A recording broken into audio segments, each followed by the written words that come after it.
Now we come to chapter 11. I just want to give a very brief introduction. And then in the future, we can read paragraph by paragraph and sentence by sentence and to analyze in detail. Chapter 11 is entitled The Unanswered Questions, Why They Are Unanswered. Unanswered questions means that the Buddha didn't answer those legitimate questions or meaningless questions, or we can say without any foundation. The questions without any foundation, the Buddhas didn't answer them. Why? Why are they unanswered?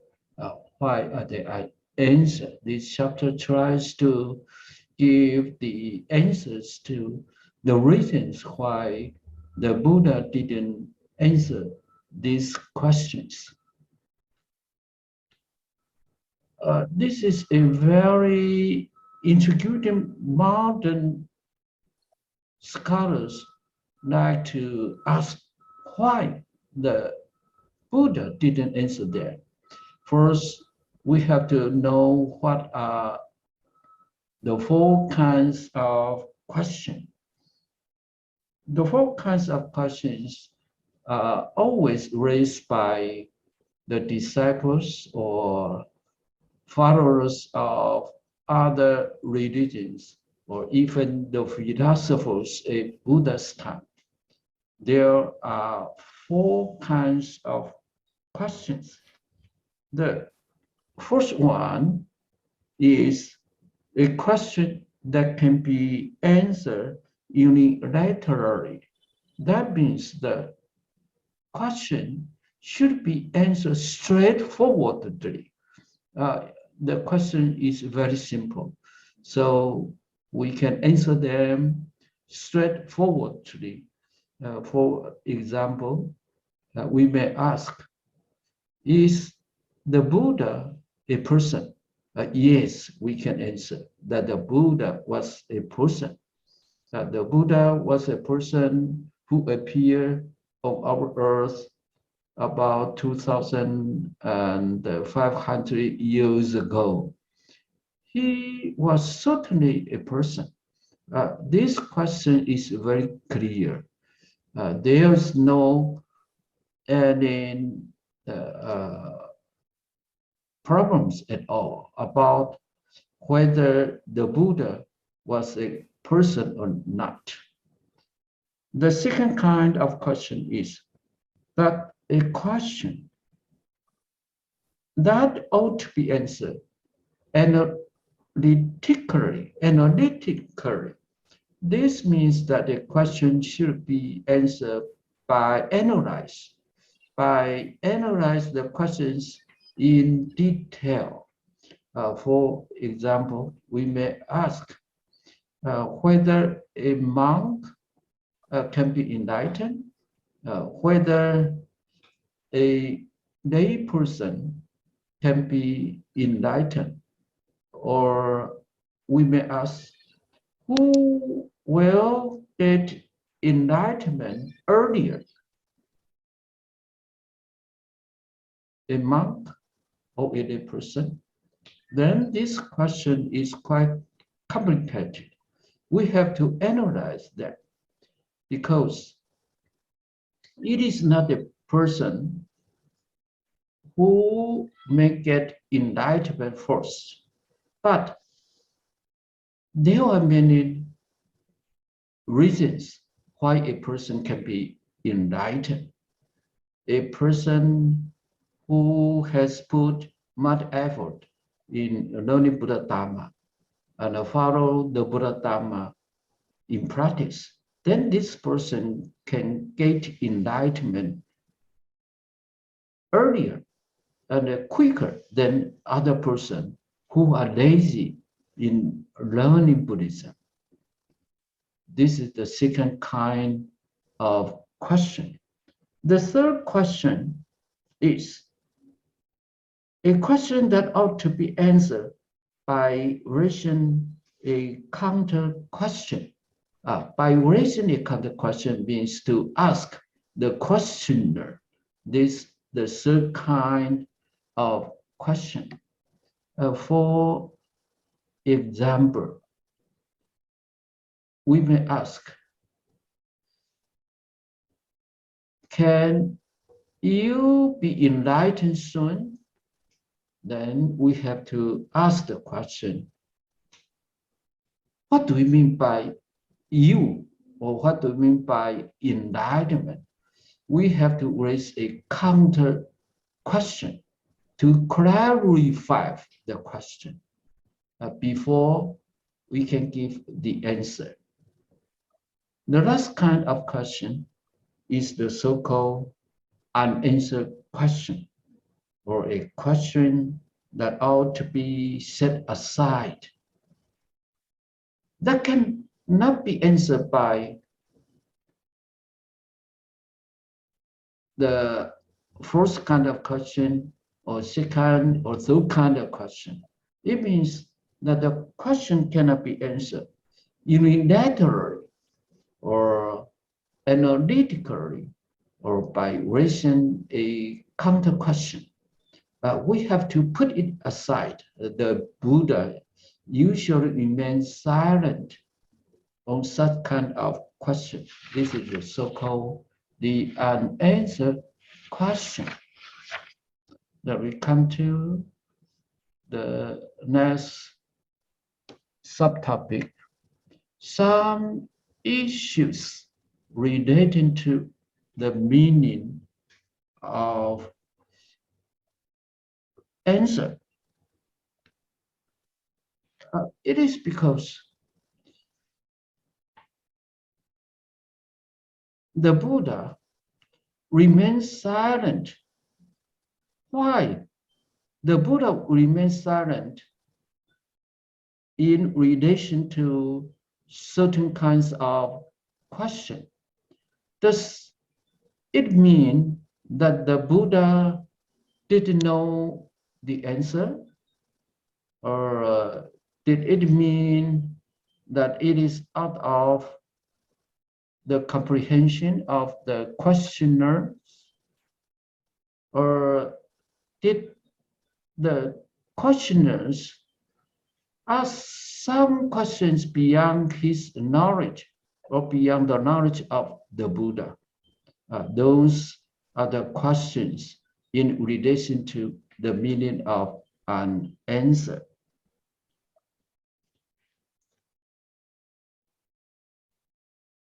The unanswered question, does it mean that the Buddha didn't know the answer? No, it doesn't mean that. The unanswered questions are the questions cannot be answered by unilaterally answer or analytically or by raising a counter question.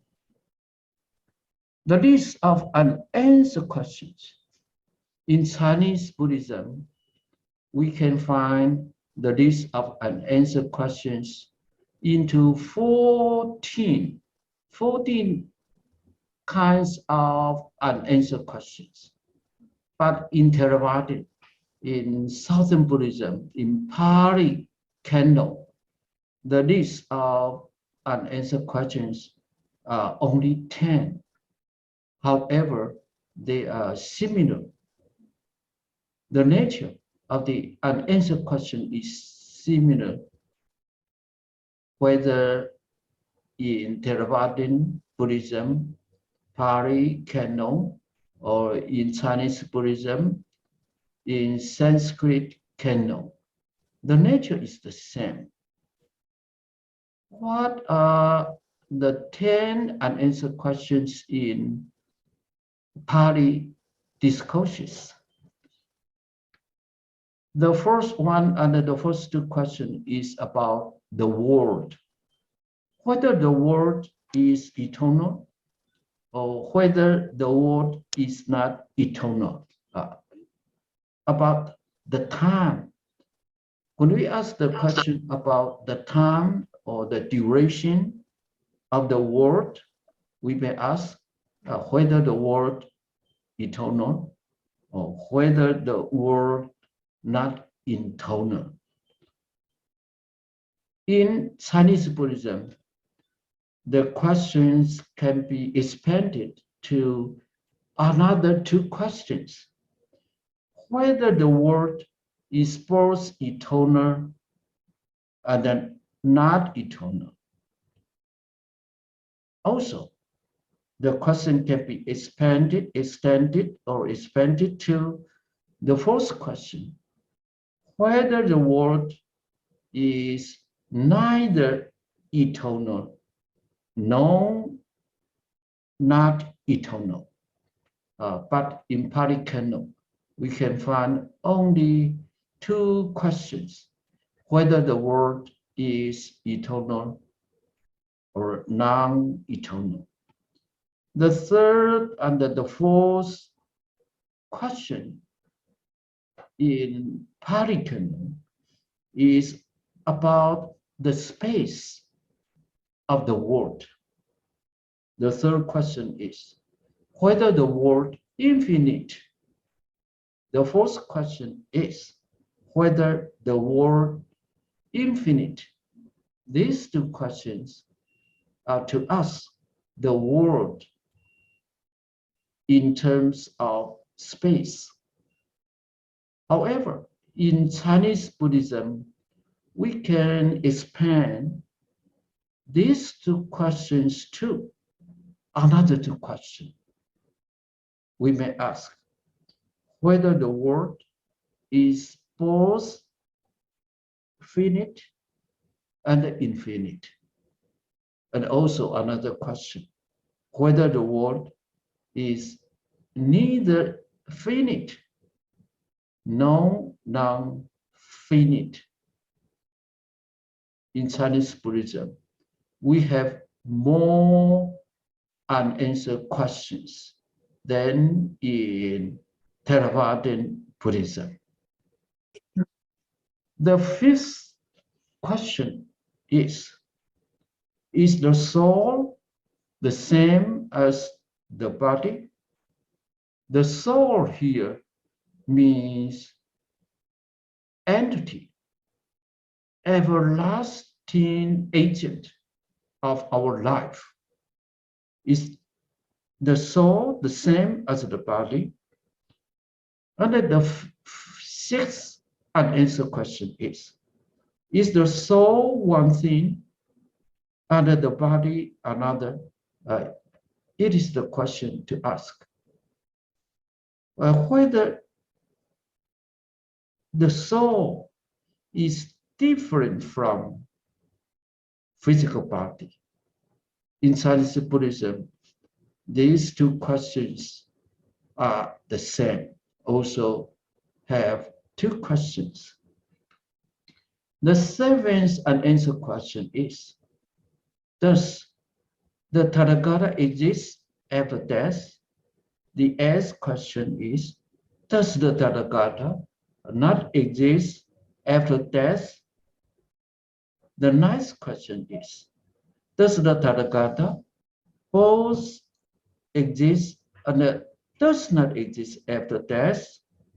And the 10th question is, does the Tathagata neither exist nor non-exist after death? These four unanswered questions concern about the passing away of the Tathagata, of the Buddha. In Chinese Buddhism, we have the same four questions about the passing away, or it is better to ask the parinirvana of the Buddha. The unanswered questions are same about the Tathagata, Here, the soul means the everlasting entity of one's life. The Buddha didn't answer these 10 or 14 questions because these 10 or 14 questions are metaphysical questions. The Buddha didn't answer the speculative or the metaphysical questions. The Buddha concerns about suffering, under the cessation of suffering, beyond suffering and the cessation of suffering. The Buddha didn't answer those questions which have nothing to do with the suffering under the cessation of suffering. Next, we come to the paragraph. The reasons for raising the questions. Why the questions are raised? It is because the view of soul or the view of an everlasting entity. When people have the view of an everlasting self or an everlasting soul, they will ask such kinds of questions. And here we have to understand also the meaning of the word here. The meaning of the word in Agama Sutras or the Nikayas or in early Buddhism doesn't mean the material world beyond our life. But the word here means our 5 aggregates. What we may say, the word here means samsara, the cycle of birth and death. The word here doesn't mean the material circumstance. The reason for raising these 10 questions or 14 questions, the main reason is the delusion about our 5 skandhas, our 5 aggregates, the delusion. We don't know that actually there is no soul, there is no I, there is no everlasting entity or agent in our 5 aggregates, which mean our body and the spirit. There is no I at all. If people have no concept, have no delusion of I or self or soul or everlasting agent, they won't ask these 10 or 14 questions. The reasons for not answering the questions, we may say that there are many reasons why the Buddha didn't answer these 10 or 14 questions. The most important point is those questions have nothing to do with suffering and the cessation of suffering. And because the Buddha discovered our life is nothing but the result of interdependent origination, and even the material world is the result of interdependent origination. There is no I. There is no everlasting essence. Our life, or the external world, is in the process of changing. Everything is changing from time to time. Therefore, the Buddha considered these 10 or 14 questions are unanswered. They are illegitimate, or we may say the question is distortional thinking. The questions came from the distortional question.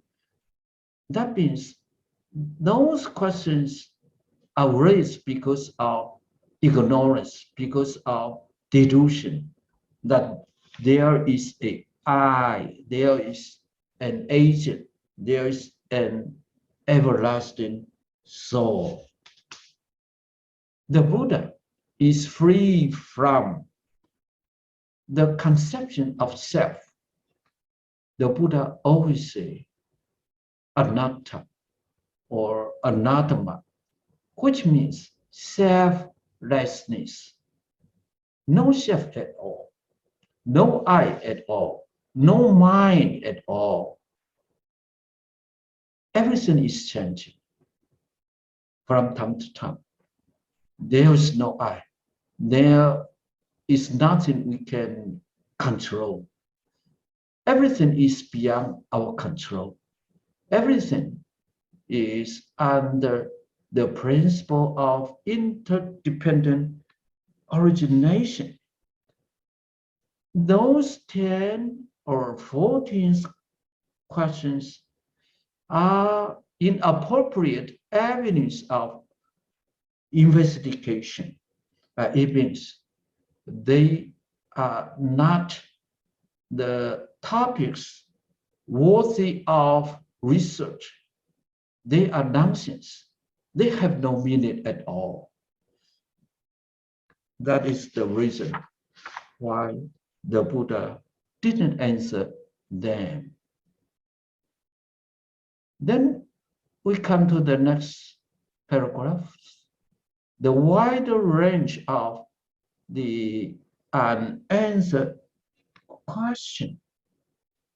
The wider range of means that the unanswered question are not confined to the number of 10 or 14.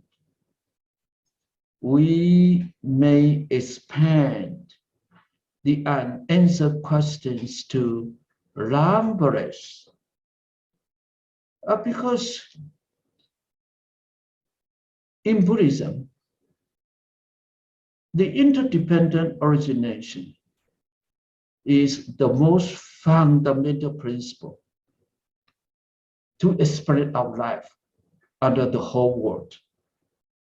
If everything is under the principle of dependent origination, then any questions not related to interdependent origination are classified as unanswered by the Buddha. Because everything is interdependently originated. Everything is impermanent. Everything is not self. Everything is changing at all. Therefore, we can have more unanswered questions than 10 or 14. The range is much wider. Any questions from speculation or delusion, ignorance, can be classified as unanswered. We come to the next paragraph. the false theoretical view, the false theoretical view. The Buddha, we mean in Agama Sutras or the Nikayas, the Buddha, our Buddha, had no interest in theoretical view. The Buddha only emphasized experience. Anything beyond our experience has nothing to do with suffering and the cessation of suffering. All theoretical view can be false or wrong or out of the imagination of the philosopher or religious people. They have nothing to do with our experience. If we want to be liberated from sufferings, the suffering can be experienced by us. Any theoretical views has nothing to do with our experience.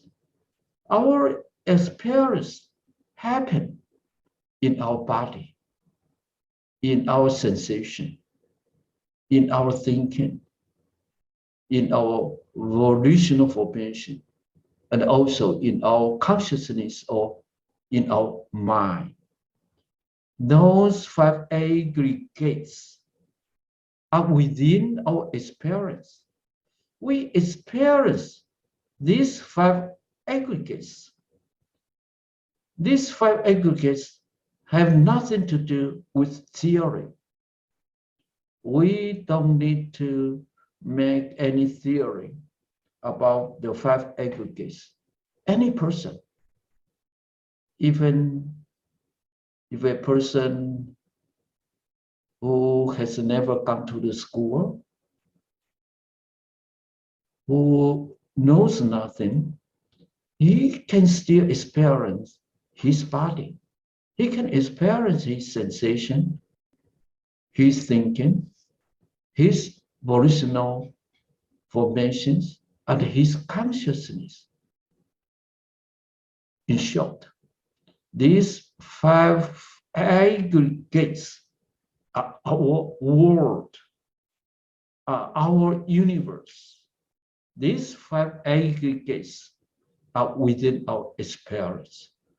Therefore, the Buddha didn't answer any questions beyond these five aggregates. Philosophy, metaphysical thinking has no place in agamas or in the five Nikayas. The theoretical view may be right and they may be wrong, but it is beyond our experience. It means the theoretical view is beyond our five aggregates, have nothing to do with our cessation of suffering. The Buddha didn't answer that just because they have nothing to do with our cessation of suffering. And maybe they are not justified. The last section of this chapter is review of modern interpretations of the unanswered questions. Modern scholars like to interpret why the Buddha didn't answer these 10 or 14 questions. The philosophers or the scholars gave some kinds of answer However, according to author of this book, Professor Karnadasa, those answers by modern scholars or philosophers are inappropriate and meaningless because they didn't understand the goal of Buddha Dharma is to eliminate our suffering. They didn't have a clear idea of the Buddha Dharma. Chapter 12, the Buddhist attitude to the idea of God. Can Buddhism be regarded as a religion? Actually, the Buddhism cannot be called Buddhism, and the Buddhism cannot be called a religion. In Western religions, they think there is a creator God. But in Buddhism, we don't have the concept of creator God. Therefore, in Buddhism, we don't think that a God creates all sentient beings under the whole world. Now, we want to discuss about the Buddhist attitude to the idea of God. The God idea during the time of the Buddha. During the time of the Buddha, the God idea exists already. For example, the people believe that there is a creator God who can be called as the Brahma, or even they can be, he can be called as Isara.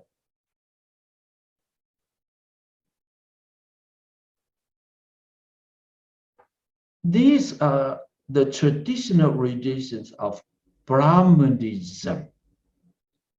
And at the time or before the time of the Buddha, there were new teachings or some philosophers against the traditional Brahmanism. Those new religions, most of them are against the God idea. And in particular, the Buddha, although the Buddha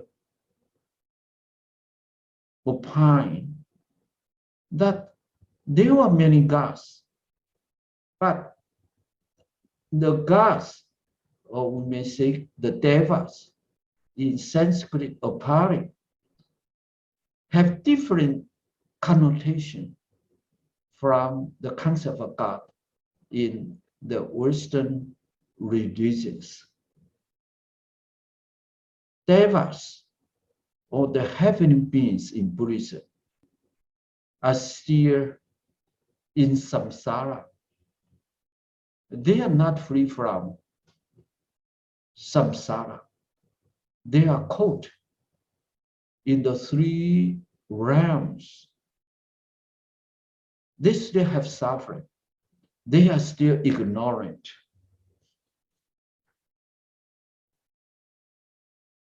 The Buddha didn't accept the creator God, the almighty God, or the omnipresent God or the omniscient God. Those concepts are called the God idea. The Buddhist epistemological argument against the God idea. The Buddha didn't accept the concept of the God idea. Now we discuss why the Buddha didn't accept the God idea. It is from the viewpoint of epistemology. Epistemology is the science about knowledge, the science about knowledge or the science of knowledge. And it concerns about whether a knowledge is true or whether the belief in knowledge is true. From the Buddhist view,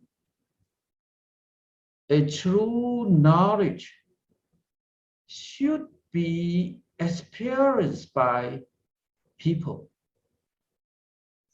Any knowledge beyond the experience of people cannot be evaluated as true. Why? Because Buddhism concerns about only suffering under the cessation of suffering. Suffering happens in our body and in our mind or consciousness. Therefore, the cessation of suffering should take place in our body and the mind or consciousness. This is the true knowledge defined by Buddhism. Buddhism concerns about only suffering or the cessation of suffering. And we repeat again and again that suffering happens in our body, happens in our sensation, thinking, volitional formation, and consciousness. Therefore, the cessation of suffering should be found in our body, sensation, thinking, volitional formation, and consciousness. Anything beyond the scope of our body and the mind is beyond the scope of our knowledge. They have no place in Buddhism because Buddhism only talks about suffering under the cessation of suffering. Only the knowledge within our experience can be defined as true in Buddhism, because Buddhism concerns only suffering under the cessation of suffering. In this context, the God idea is beyond our knowledge. We cannot see, we cannot touch the God. We cannot have the feeling of the God. We cannot speculate about the God. Or the God is beyond our volition. We should experience the God if we want to say that the God is true. However, in our experience, we cannot find the God. Therefore, Buddhism against the God idea is quite natural. The Buddhist moral argument against the God idea, this is another perspective. Why the Buddhism is against the God idea? Because the Buddhism says if we want to be free from suffering, we have to live moral life. We have to practice moral life. The practice of moral life can lead us to the liberation of suffering. However, the God idea is against the efficacy or the effect or the principle of moral life. Why? As we mentioned in last week, there are three principles in Buddhist moral life. One is called Karmavata, the principle of volitional formation, determines whether a speech or an action is wholesome or unwholesome. Karma vata. Here, karma means our volitional karma or our intention. But if we believe there is a God, this belief is not our intention. It is only a belief. It is not within the scope of our everyday experience. It is beyond our volitional formation. The second principle of Buddhist moral life is called Kiriyavada. Kiriyavada means the efficacy of moral actions. This is the principle of cause and effect. If we practice moral life, we can have the result of our practice of moral life. It means that we can have wholesome effect in the future. This is the principle of Kiriyavada. However, the concept of an almighty God has nothing to do with the cause and the effect of the moral life. Because if we believe there is a God who can determine our life, our destiny, then we don't need to practice moral life. Our moral life is done by ourselves, and the result will be established in ourselves. We can experience the moral life, and therefore we can experience the effect of the moral life. the concept of idea is against the principle of cause and effect.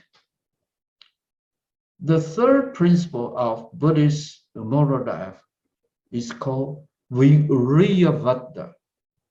Viriya means effort. Viriyavada means human effort plays a very important, or we may say the only key factor of our liberation from suffering. The concept of an Almighty God is against the principle of Viriyavada. But because the God is Almighty, the God can help us from the liberation of suffering.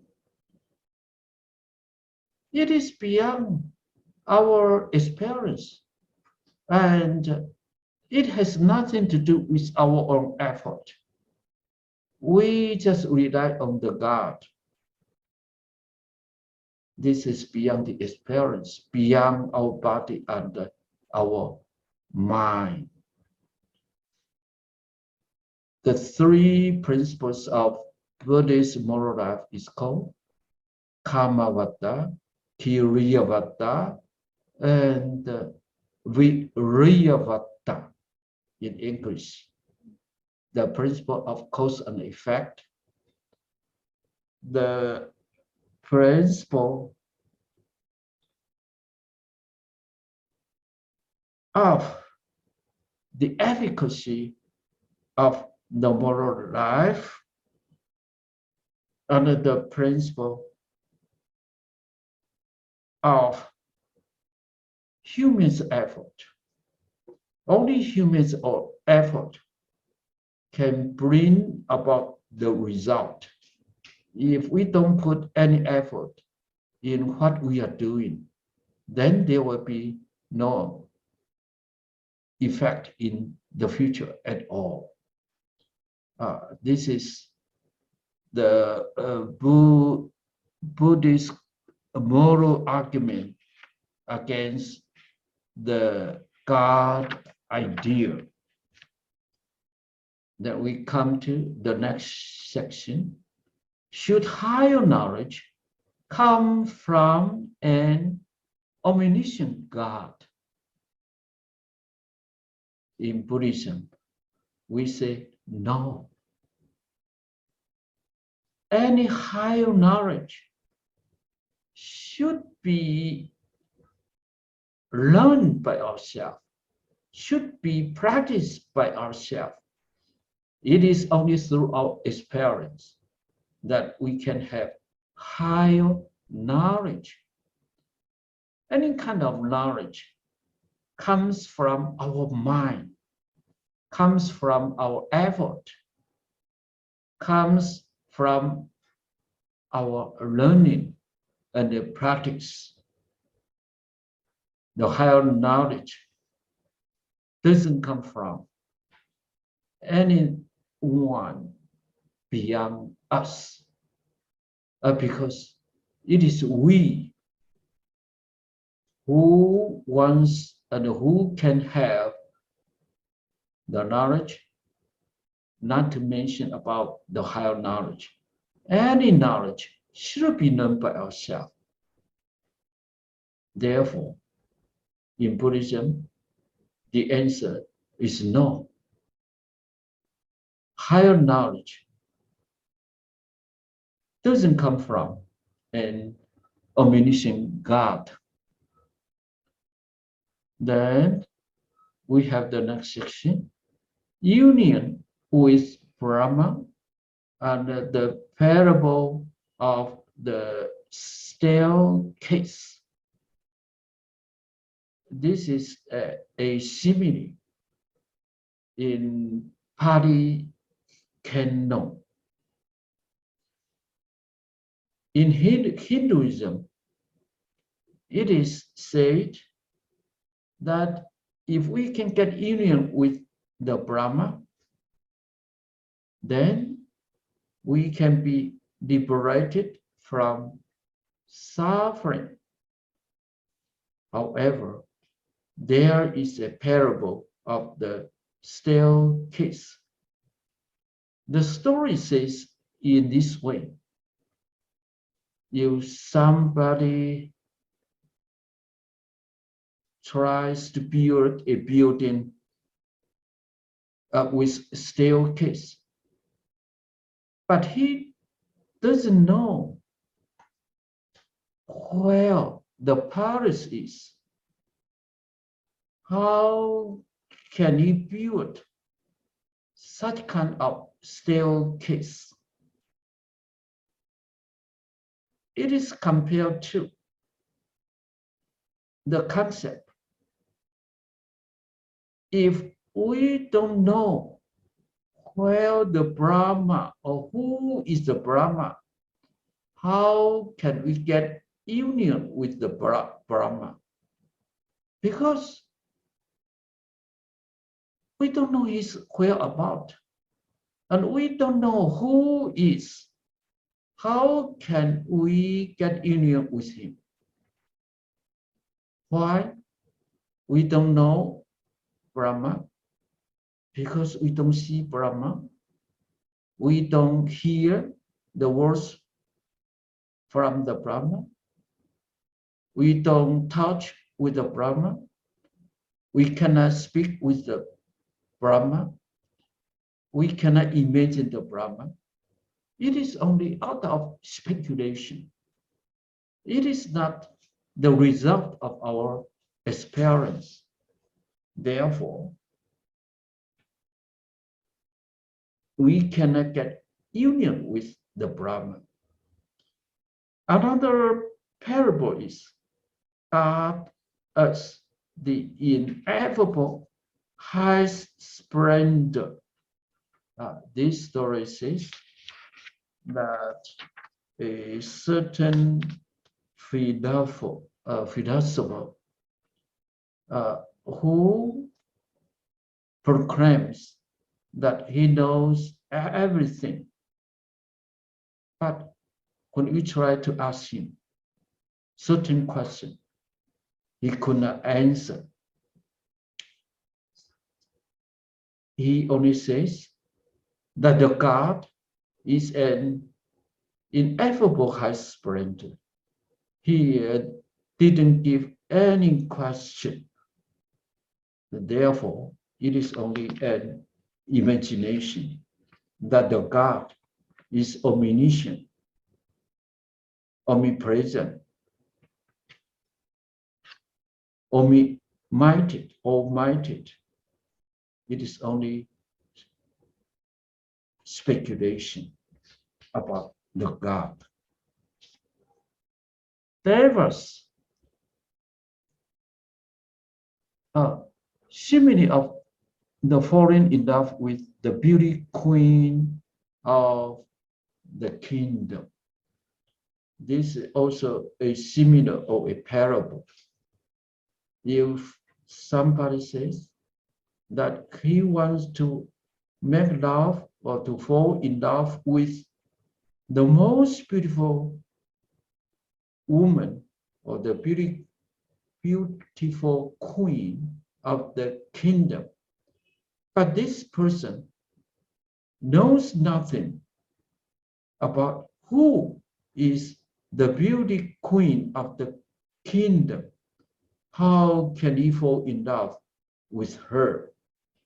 It means if we cannot know, if we cannot see, if we cannot talk with the God, how can we believe in God? How can we rely on the God to help us to be liberated from suffering? Nonsense, because we cannot know the God at all. Devas as heavenly beings in Buddhism As we mentioned already, the Buddha accepts that there are different levels of different beings in samsara.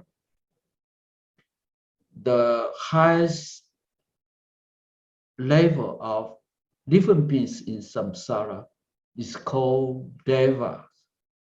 They can be translated as heavenly beings because they enjoy everything.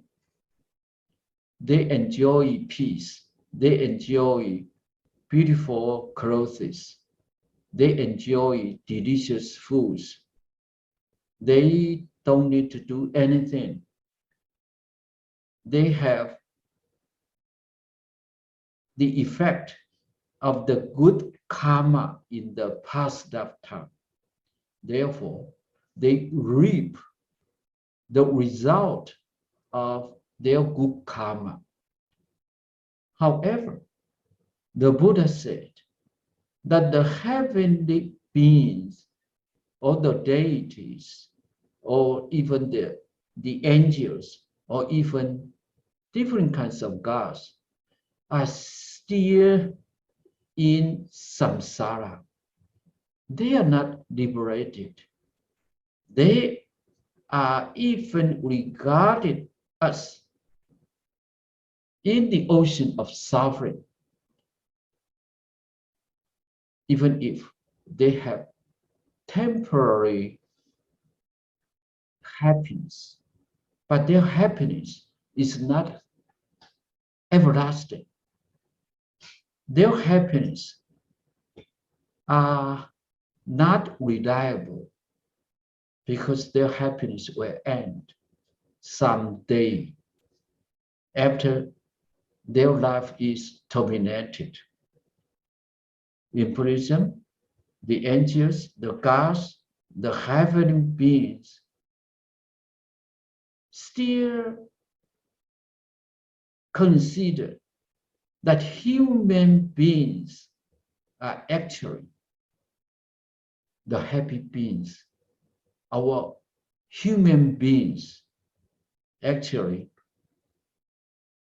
are the heaven of the devas because we human beings can listen to Buddha Dharma, that we can practice Buddha Dharma because we have suffering.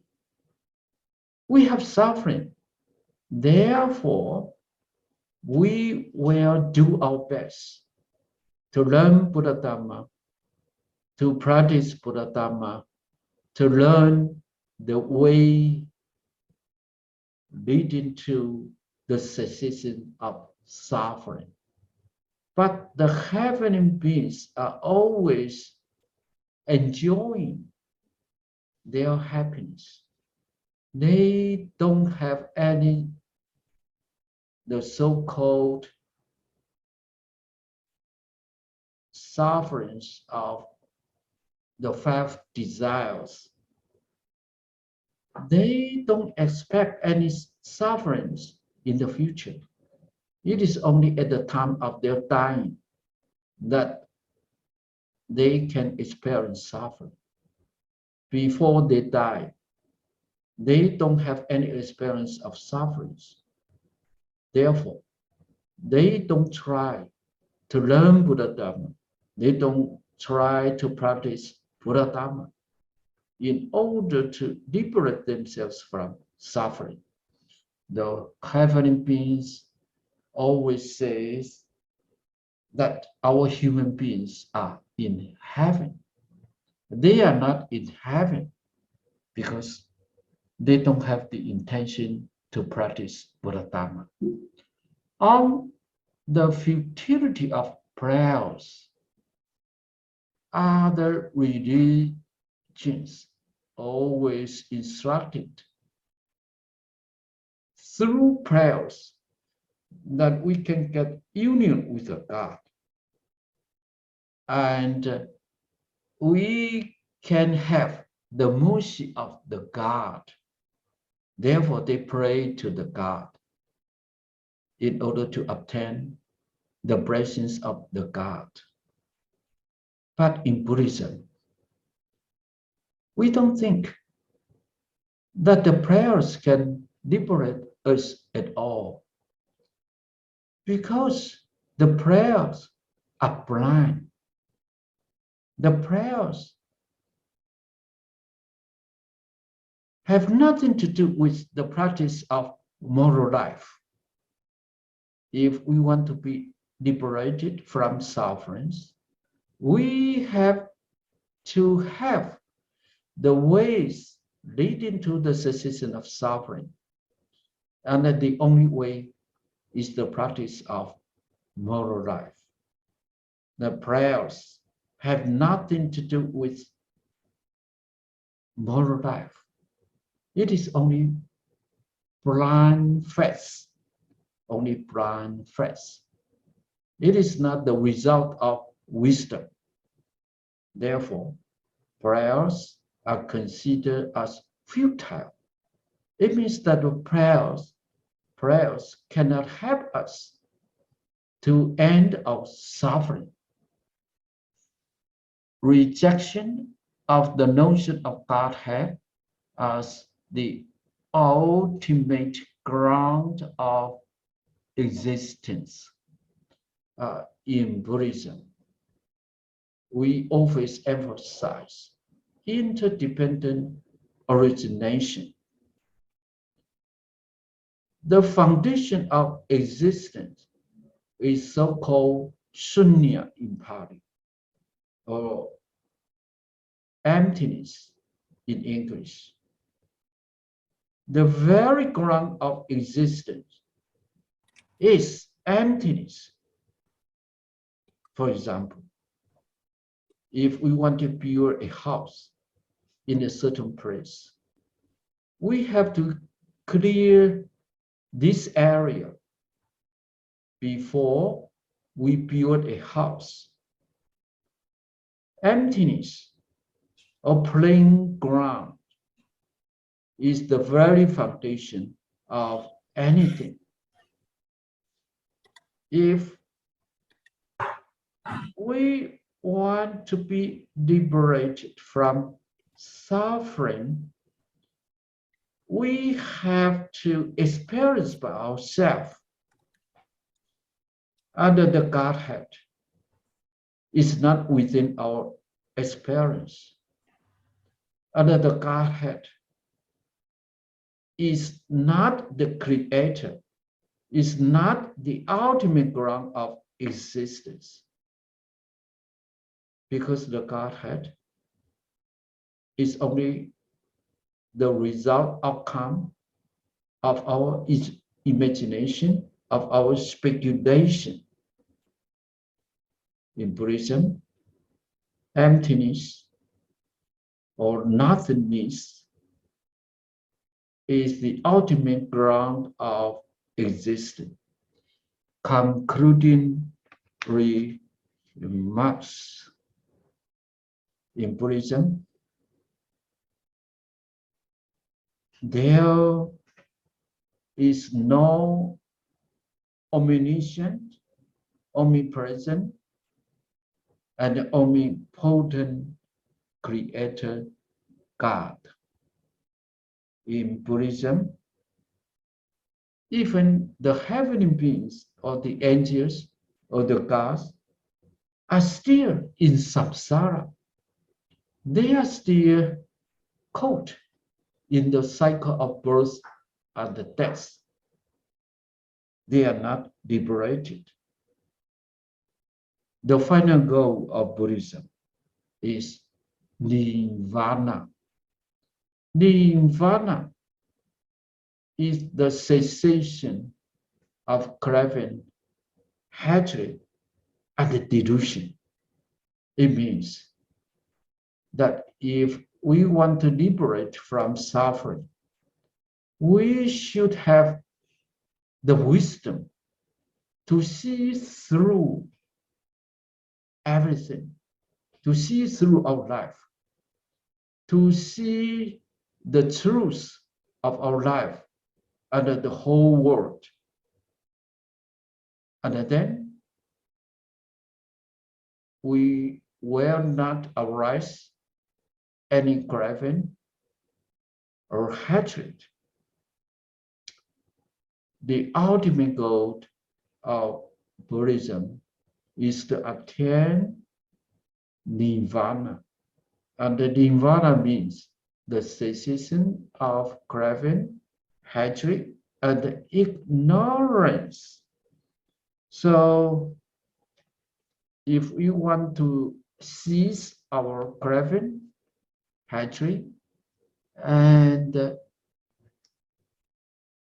delusion, the only way is to learn, is to understand the truth of our life, the truth of the world.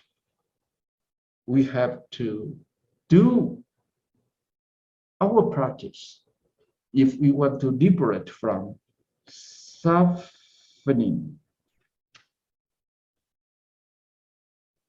And prayers have no place in Buddhism, because prayers, of course, can tame our wandering thoughts, can make us concentrate our thought. However, it is only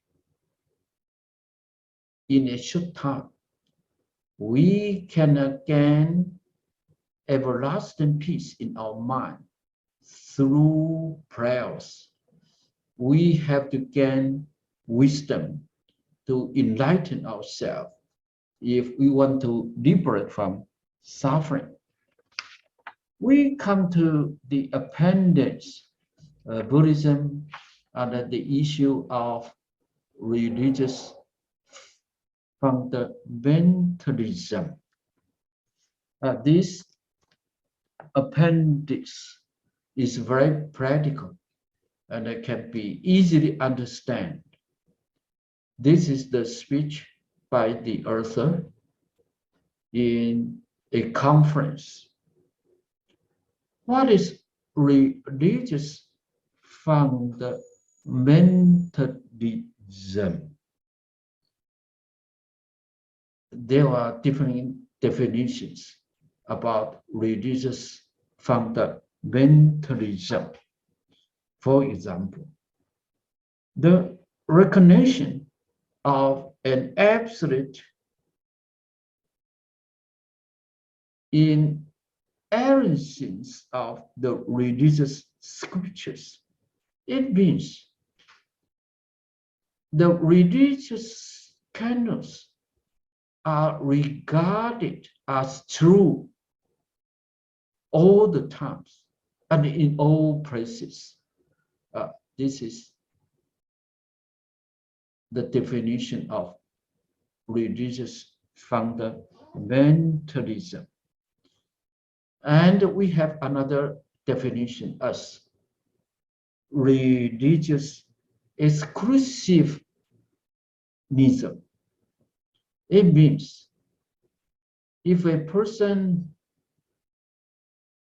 has the concept of religious fundamentalism, this person only believes in his own religion, and he doesn't accept any other religion, and he is against other religion. This is called exclusivism. Another definition is militant piety. For example, the term of holy war. The religious fundamentalists always claim that their word is holy because it is the order from the God. They have to follow the order of the God, even if they initiate any kind of war, any kind of harming other people. those are the definition of religious fundamentalism. It means that they are very obstinate. They only follow their own religion. They only follow their religion and reject other religions. Exclusivism, the root cause of fundamentalism. The root cause, the primary cause, or the most important reason why a person follows fundamentalism, because this person believes in exclusivism. It means this person excludes other people, excludes other religions, excludes other ideas. They only believe in themselves. They only believe in their own religion. Exclusivism is the root cause of fundamentalism. How the Buddha defines exclusivism. The Buddha says, if one person believes that only this is true, all others are false, but this is the definition of exclusivism by the Buddha. Only mine is true. Others are false. This is exclusivism. The danger of attachment to views, whether they are right or wrong. Even the views are right. If we attach the views even of right, then we exclude other people. Then we will be against other people or other religions. This is the danger of attachment to views, whether they are right or wrong. How Buddhism looks at views. The Buddha said, the right view is the force of the Eightfold Noble Path. And the right view means wisdom. So the right views is emphasized in Buddhism. However, the Buddha told us the right view is only the means, not the end. The right view can lead us to the other shore of nirvana, or the right view can liberate us from suffering. But the right view is only a means, not the end. Of course, there are different views, and we may define Buddhism in different perspectives. We can have different views. For example, the views may be different in Theravada Buddhism, in Chinese Buddhism, or in Tibetan Buddhism.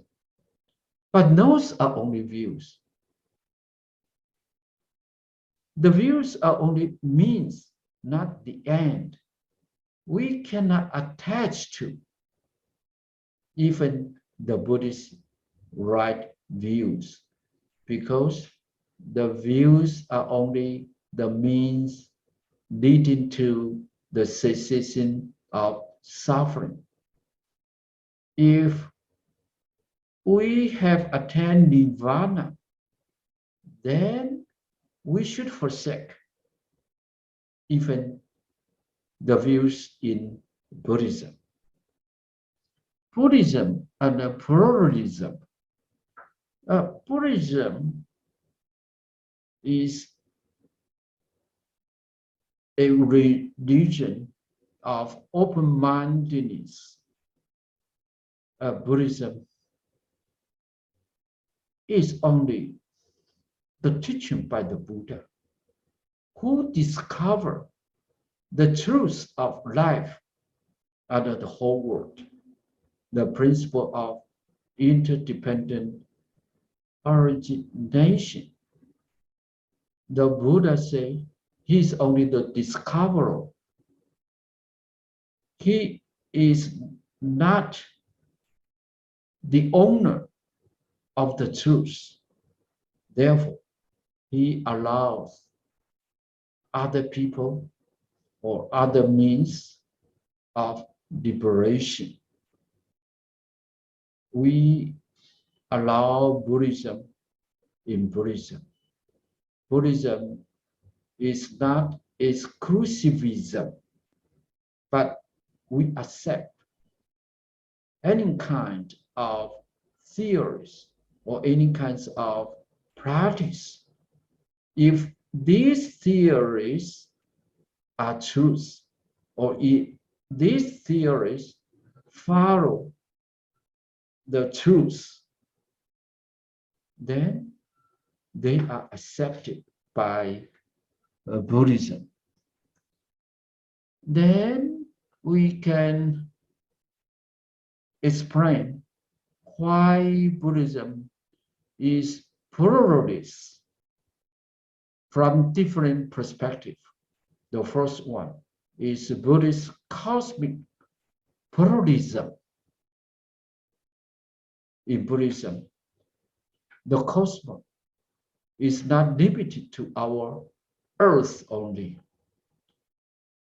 In Buddhism, we can find there are infinite world systems, whether in Theravada Buddhism or in Mahayana Buddhism.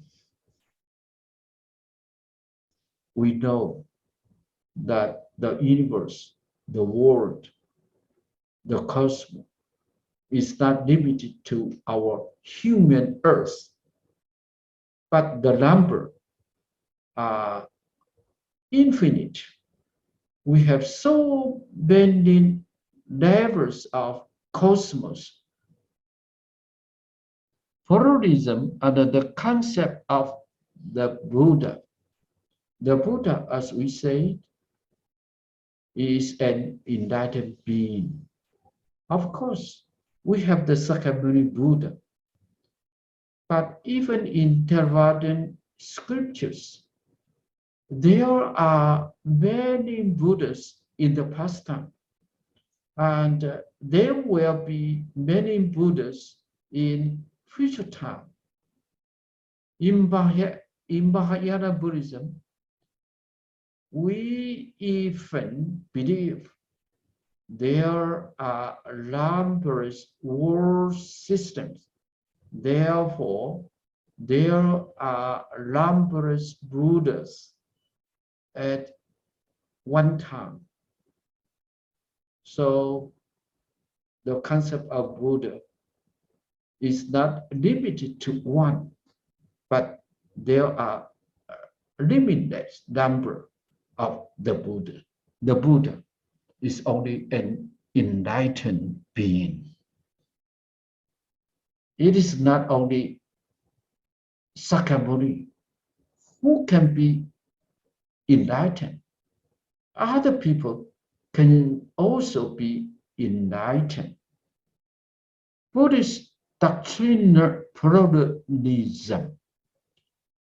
We can easily find that there are different teachings in Theravadan Buddhism, in Mahayana Buddhism, or in Tibetan Buddhism, in Chinese Buddhism, or even in Japanese Buddhism, or in Vietnamese Buddhism, in Korean Buddhism, or even now in European Buddhism. They can develop different doctrines. Buddhism accepts all those doctrines if those doctrines can lead to the cessation of suffering. Buddhist spiritual pluralism, it means that the Buddha allows different language to explain the truth of life under the universe, to explain the Buddha Dharma. We have the Pali scriptures, we have the Chinese scripture, we have the Tibetan scripture, Mongolian scriptures, or even the Vietnamese, Japanese, Korean scriptures. This is the scriptural pluralism. A Buddhist cultural pluralism. We find no Buddhist clothes, no Buddhist ways of living. Culture can be different in different time and places.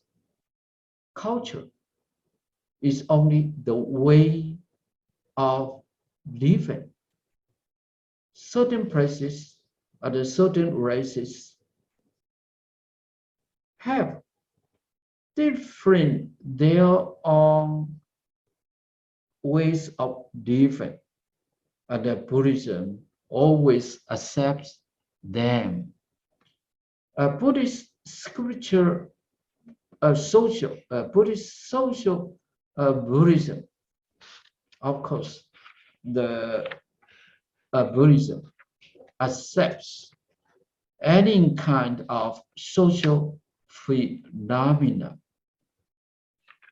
any kind of the political system or the social customs can be accepted in Buddhism. Buddhism is not dogmatic, it's not authoritarian, but Buddhism is democratic. Buddhism is open-minded. Buddhism accepts any kind of social system. Pluralism in the Buddhist monastic order. The Buddha says that he is a member of the Sangha. It means the Buddha claimed that he was not the leader of the monastic order. He is only one member of the Sangha. He is equal to other monks. So in Buddhism, we accept different systems of monastic order. The monastic order in China, in Tibet, or in Thailand, or in Sri Lanka are different, but we accept them because Buddhism is pluralist. Buddhism is not authoritarian. Unity and the oneness of the humankind. The biological argument, it means Buddhism adopts the concept of pluralism. But when you talk about humankind, Buddhism says all humankind are equal.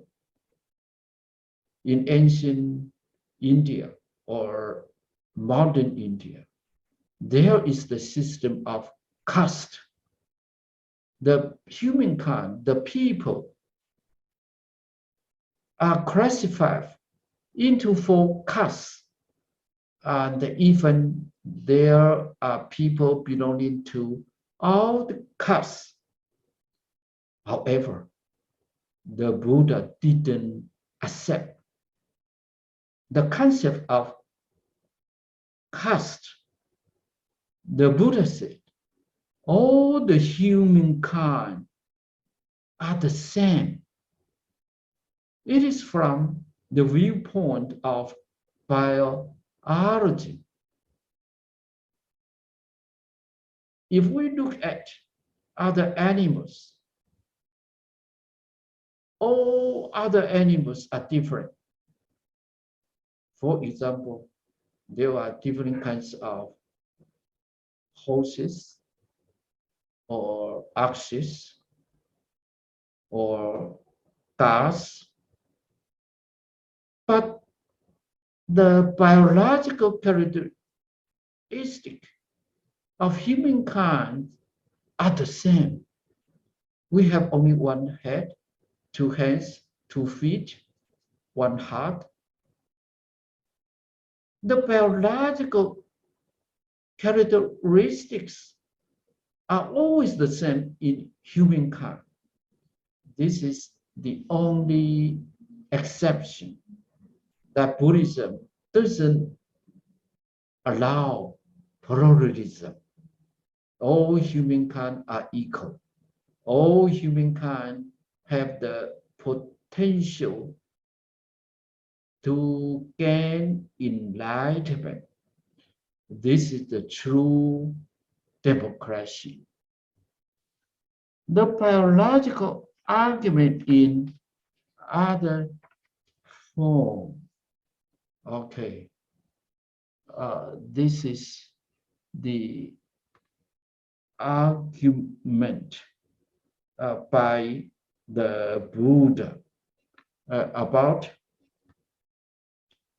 the offspring of a horse and a donkey. It is the story to clarify why other animals are not one. Other animals are different. The biological argument by Asvaghosha. Asvaghosha was a very famous Buddhist poet. In his work, he explained why all human beings are the same. All human beings are equal. Why Buddhism doesn't allow pluralism in terms of Buddhism. Prejudice based on race and caste. Of course, we explained already that Buddhism doesn't accept any prejudice against any race and any caste. Buddhism believes all people, all humankind are the same, equal. The Buddhist attitude to other religions, Buddhism regards other religions as religion of karma. Karma means other religions also proclaims or expounds the practice of moral life. Therefore, Buddhism accepts the advocacy of other religions. But Buddhism doesn't say that other religions can attain the same kind of liberation or the same kind of ultimate goal of liberation. Although other religions also emphasize the importance of moral life. In short, Buddhism respects other religions. The four kinds of religion, it is the classification of other religions from Buddhism. Buddhist psychology of ideologies. It means that the Buddhism always emphasizes our mind, our consciousness, and our ideology, because our intention determines our speech and behavior. Therefore, Buddhism emphasizes the right view, emphasizes the wisdom. Only when we have right wisdom, right view, that we can practice the moral life and liberate us from suffering. How Buddhism sets itself aloof from other religious views. There are many different kinds of views from other religion, but Buddhism sets itself aloof from them because Buddhism emphasizes the truth of interdependent origination. The interdependent origination allows no bias, no dualism, because interdependent origination is above any kinds of views.